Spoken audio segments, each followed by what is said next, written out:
Rosalinda. Hindi ko alam kung ano nangyari. Dahil maayos naman kami pero biglang nagbago at niloko ako, Gerardo.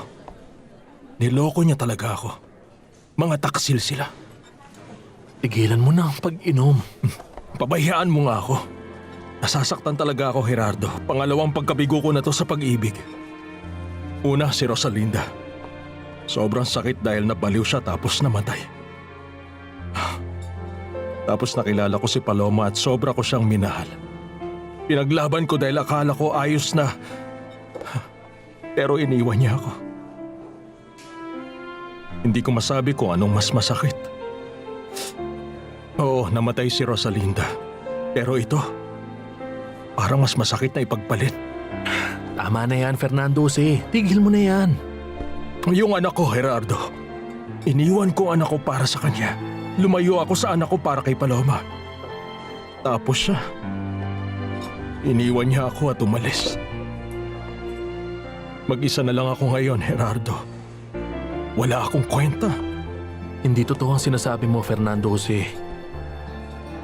Wala na akong anak. Niloko ko si Fedra at nawala si Paloma. Sobrang nalulungkot ako. Wala na talaga, Gerardo.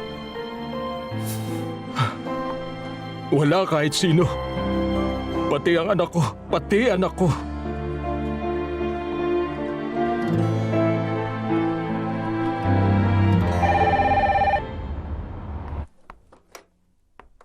Hello? Oo, Gerardo. Ano yon? Si Fernando Jose? Lasing siya? Nasaan siya? Ay, kasama mo pala. Kawawa naman si Fernando Jose. Huwag mo siyang iiwan pakiusap.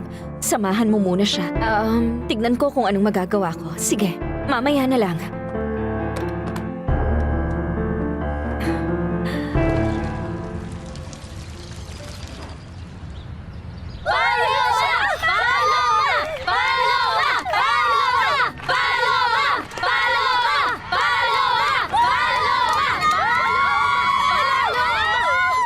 Di mo naaalalang nakapunta ka na dito sa Monterey? Hindi, Alex. Hindi ko maalala. Maganda dito at magugustuhan mo. Pero huwag ka na malungkot. Gusto ko masaya ka. Alex, anong oras ba talaga magsisimula ang show? Kakausapin ko muna yung organizer pero sa tingin ko kung ano yung napag-usapan dati, yun pa rin. Oo, sana nga yun pa rin. Gusto ko lang kasi na magtrabaho. Para di mo maisip si Fernando Jose Altamirano? Para kalimutan siya. Oo, syempre.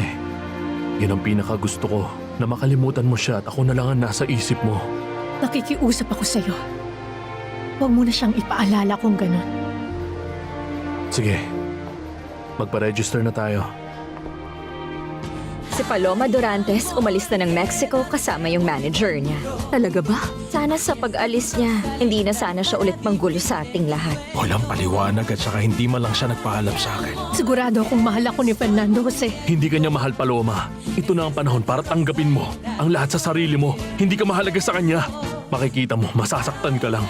Ikakasal na kami ni Fedra. Sa wakas.